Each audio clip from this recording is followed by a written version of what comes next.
ಸರ್ಕಾರದ ವಿರುದ್ಧ ಹೋರಾಟವನ್ನು ಮಾಡ್ತಾ ಇದ್ರಿ, ಆದರೆ ಸರ್ಕಾರ ನಿಮ್ಮ ವಿರುದ್ಧ ಜನಾಂದೋಲನ ಕಾರ್ಯಕ್ರಮ ಮಾಡ್ತಾ ಇದೆ. ಭ್ರಷ್ಟಾಚಾರಕ್ಕೆ ಮತ್ತೊಂದು ಹೆಸರೇ ಕಾಂಗ್ರೆಸ್. ಕೇಸಲ್ಲಿ ಸಿದ್ದರಾಮಯ್ಯವರ ಪತ್ನಿ ಹೆಸರು ಬಂದಿದೆ. ಮೊದಲಿಗೆ ಸಮರ್ಥನೆ ಮಾಡಿಕೊಂಡ್ರು, ಆಮೇಲೆ ಅಧಿಕಾರಿಗಳನ್ನ ಅಮಾನತು ಮಾಡಿದ್ರು. ಈಗ ನ್ಯಾಯಾಲಯ ರಚನೆ ಮಾಡಿದ್ದೀವಿ ಅಂತ ಹೇಳ್ತಿದ್ದಾರೆ. ಯಾರು ಅಪರಾಧಿಗಳಿದ್ದಾರೆ ಅವರು ಖಂಡಿತವಾಗಿ ಶಿಕ್ಷೆ ಅನುಭವಿಸ್ತಾರೆ.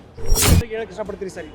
ಕಾಂಗ್ರೆಸ್ನ ಭ್ರಷ್ಟಾಚಾರದ ವಿರುದ್ಧ ಬಿಜೆಪಿಯ ವಿಜೇಂದ್ರ ಅವರ ನೇತೃತ್ವದ ಪಾದಯಾತ್ರೆ ಜನತಾದಳ ಇದ್ರ ಜೊತೆ ಸಹಕಾರವನ್ನು ಕೊಡುವಂಥದ್ದು.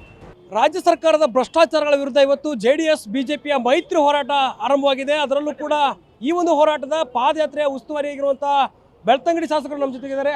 ಹರೀಶ್ ಪೂಜಾ ಸರ್, ಇವತ್ತು ಹೋರಾಟ ಆರಂಭವಾಗ್ತಾ ಇದೆ ಸರ್. ಇವತ್ತು ಎಷ್ಟು ಗಂಟೆಗೆ ಯಾವ ರೀತಿ ರೂಪುರೇಷೆಗಳನ್ನ ಮಾಡ್ಕೊಂಡಿದ್ದೀರಿ? ಸುಮಾರು 9:30-10 ಗಂಟೆಗೆ ಈ ಪಾದಯಾತ್ರೆ ಸಭಾ ಕಾರ್ಯಕ್ರಮ ಉದ್ಘಾಟನಾ ಕಾರ್ಯಕ್ರಮ ನಡೀತದೆ. ಸುಮಾರು 11 ಗಂಟೆಗೆ ನಮ್ಮ ಪಾದಯಾತ್ರೆ ಇಲ್ಲಿಂದ ಪ್ರಾರಂಭ ಆಗ್ತಕ್ಕಂಥದ್ದು.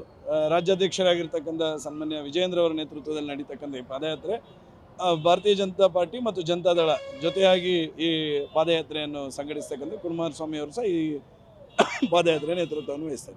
ಯಡಿಯೂರಪ್ಪ ಸರ್ ಬರ್ತಾರೆ ಸರ್ ಇನಾಗ್ರೇಷನ್? ಖಂಡಿತವಾಗಿ ಇನಾಗ್ರೇಷನ್ ಸಂದರ್ಭದಲ್ಲಿ ಮಾಜಿ ಮುಖ್ಯಮಂತ್ರಿಗಳಾಗಿರ್ತಕ್ಕಂಥ ಹಿರಿಯರಾಗಿರ್ತಕ್ಕಂಥ ಮುಖ್ಯಮಂತ್ರಿ ಯಡಿಯೂರಪ್ಪನವರು ಸಹ ಈ ಪಾದಯಾತ್ರೆಯ ಉದ್ಘಾಟನಾ ಕಾರ್ಯಕ್ರಮದಲ್ಲಿ ಭಾಗವಹಿಸ್ತಾರೆ ಮತ್ತು ಕೇಂದ್ರ ಸಚಿವರುಗಳು ಈ ಕಾರ್ಯಕ್ರಮದಲ್ಲಿ ಭಾಗವಹಿಸ್ತಾರೆ. ಸರ್, ಈಗ ಇವತ್ತು ಮೊದಲ ದಿನ ಆರಂಭ ದಿನ ಯಾವ್ಯಾವ ಎಲ್ಲಿವರೆಗೂ ಹೋಗುತ್ತೆ ಪಾದಯಾತ್ರೆ, ಮತ್ತು ಮುಂದಿನ ದಿನಗಳಲ್ಲಿ ಯಾವ ರೀತಿ ಹೋರಾಟ ನಡೆದಿದೆ? ನಿರಂತರವಾಗಿ ದಿವಸಕ್ಕೆ 20 ಕಿಲೋಮೀಟರ್ಗಳ ಪಾದಯಾತ್ರೆ ನಡೀತದೆ. ಮಧ್ಯಾಹ್ನವರೆಗೆ 10 ಕಿಲೋಮೀಟರ್, ಮಧ್ಯಾಹ್ನ ನಂತರ 10 ಕಿಲೋಮೀಟರ್ಗಳ ಪಾದಯಾತ್ರೆ 10 ದಿವಸಗಳ ಕಾಲ ನಿರಂತರವಾಗಿ ಈ ಪಾದಯಾತ್ರೆ ನಡೀತದೆ. ಸಾಕಷ್ಟು ಸರ್ಕಾರದ ವಿರುದ್ಧ ಹೋರಾಟವನ್ನು ಮಾಡ್ತಾ ಇದ್ರಿ, ಆದರೆ ಸರ್ಕಾರ ನಿಮ್ಮ ವಿರುದ್ಧ ಜನಾಂದೋಲನ ಕಾರ್ಯಕ್ರಮ ಮಾಡ್ತಾ ಇದೆ. ನೋಡಿ, ಭ್ರಷ್ಟಾಚಾರಕ್ಕೆ ಮತ್ತೊಂದು ಹೆಸರೇ ಕಾಂಗ್ರೆಸ್. ಕಾಂಗ್ರೆಸ್ನವರು ಎಷ್ಟು ಪ್ರತಿಭಟನೆ ಮಾಡಲಿ, ಎಷ್ಟು ಯಾವ ಮಾತುಗಳನ್ನು ಬೇಕಾದ್ರೆ ಆಗಲಿ, ಕರ್ನಾಟಕದ ರಾಜ್ಯದ ಜನರಿಗೆ, ದೇಶದ ರಾಜ್ಯದ ಜನರಿಗೆ ಗೊತ್ತಿದೆ ಕಾಂಗ್ರೆಸ್ ಅಂದರೆ ಭ್ರಷ್ಟಾಚಾರದ ಮಹಾಕೂಪ ಎನ್ನುವಂಥದ್ದು ಗೊತ್ತಿದೆ. ಅದರಿಂದಾಗಿ ಯಾವ ನಾಟಕವನ್ನು ಕರ್ನಾಟಕದ ಜನ ಅದನ್ನು ಸ್ವೀಕಾರ ಮಾಡೋದಿಲ್ಲ. ಭಾರತೀಯ ಜನತಾ ಪಾರ್ಟಿ ಇವತ್ತು ಏನು ಕಾಂಗ್ರೆಸ್ ಸರ್ಕಾರ 1 ವರ್ಷದಲ್ಲಿ ಮಾಡಿರ್ತಕ್ಕಂಥ ಸಾವಿರಾರು ಕೋಟಿ ರೂಪಾಯಿ ಹಗರಣವನ್ನು ಜನಮಾನಸಕ್ಕೆ ಮುಟ್ಟಿಸ್ತಕ್ಕಂಥ ಕೆಲಸವನ್ನು ಮಾಡಿದ್ದೇವೆ. ಇವತ್ತು ಮೂಡಾ ಕೇಸಲ್ಲಿ ಸಿದ್ದರಾಮಯ್ಯವರ ಪತ್ನಿ ಹೆಸರು ಬಂದಿದೆ. ಮೊದಲಿಗೆ ಸಮರ್ಥನೆ ಮಾಡಿಕೊಂಡ್ರು, ಆಮೇಲೆ ಅಧಿಕಾರಿಗಳನ್ನ ಅಮಾನತು ಮಾಡಿದ್ರು. ಈಗ ನ್ಯಾಯಾಲಯ ರಚನೆ ಮಾಡಿದ್ದೀವಿ ಅಂತ ಹೇಳ್ತಿದ್ದಾರೆ. ಸಿದ್ದರಾಮಯ್ಯವರು ಅವರಿಗೆ ರಾಜಕಾರಣದಲ್ಲಿ ಕಪ್ಪು ಚುಕ್ಕೆ ಇಲ್ಲ ಅಂತ ಹೇಳ್ಕೊಂಡು ಬಂದರು.